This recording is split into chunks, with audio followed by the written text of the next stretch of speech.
समस्या खड़ी हो जाए, कहीं बहुत विकट समस्या है और कोई हल ना मिल रहा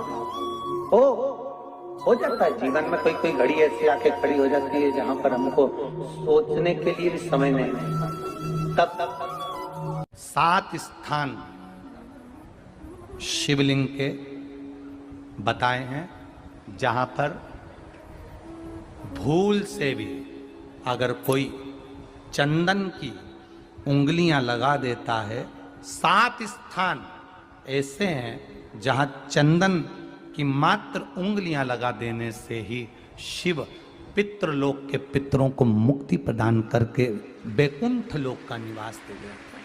7 स्थान।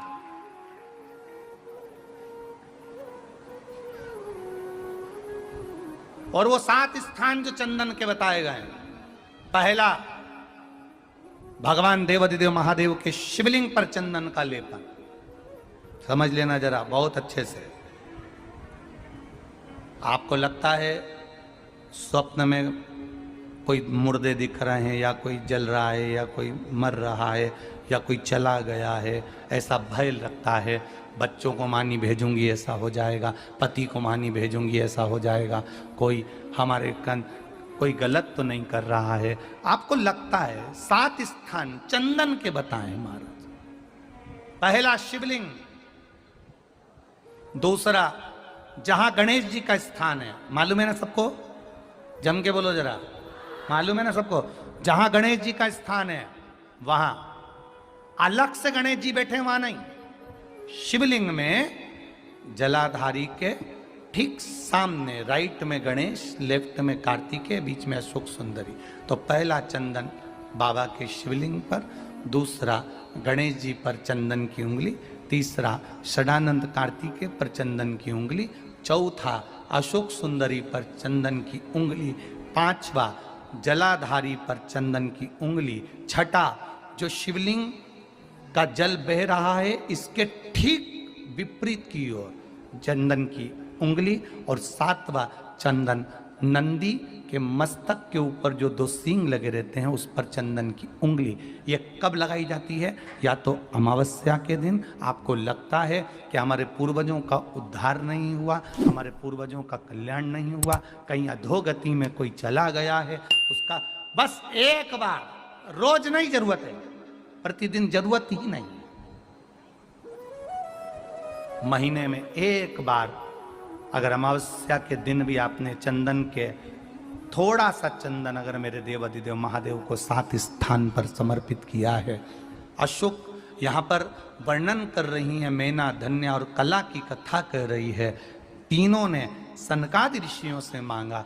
चंदन भगवान को अति प्रिय होता है और चंदन ही एक ऐसा होता है जो पितरों को भी प्रिय होता है, जिसका स्पर्श मात्र लगने से पूर्वजों का कल्याण हो जाता है।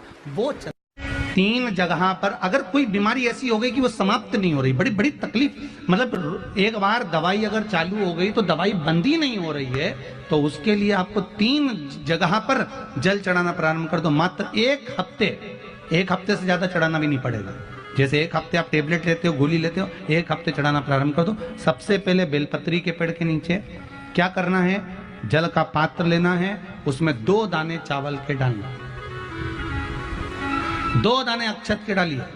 पहले बेलपत्री के पेड़ के नीचे जाओ, वहां जल चढ़ाओ, फिर जाइए पीपल के वृक्ष के नीचे, वहां जल चढ़ाइए।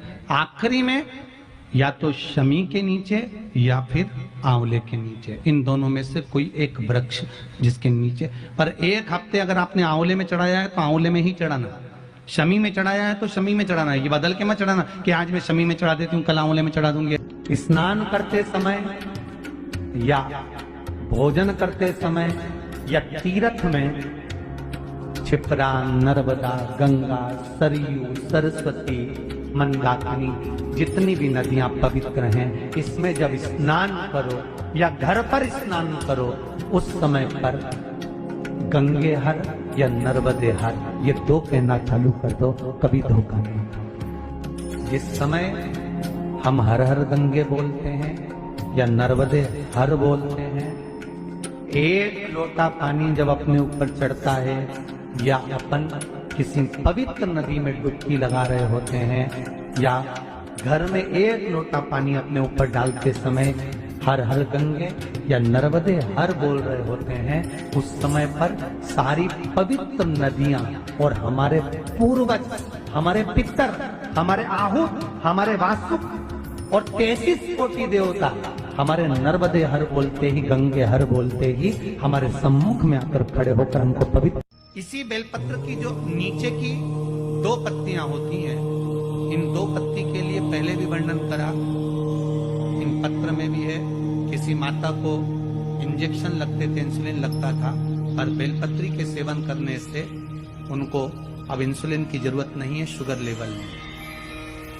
बेलपत्री की जो पत्ती होती है, नीचे की दोनों पत्तियां, इस पर केसर से आप चंदन का तिलक, केसर का तिलक लगा लें और भगवान शंकर का, जो शिव जी के 13 बच्चे हैं, शंकर जी के कितने बच्चे हैं? 13। उन 13 बच्चों में शंकर जी की 5 लड़कियों का नाम लो। जया, जम के बोलिए जया, विषहरा, श्यामली बारी, दौतली और देव, ये शंकर जी की 5 लड़की हैं। इन 5 लड़कियों का नाम लेकर एक एक बेलपत्र को, बेलपत्र आपको अर्पित करना है।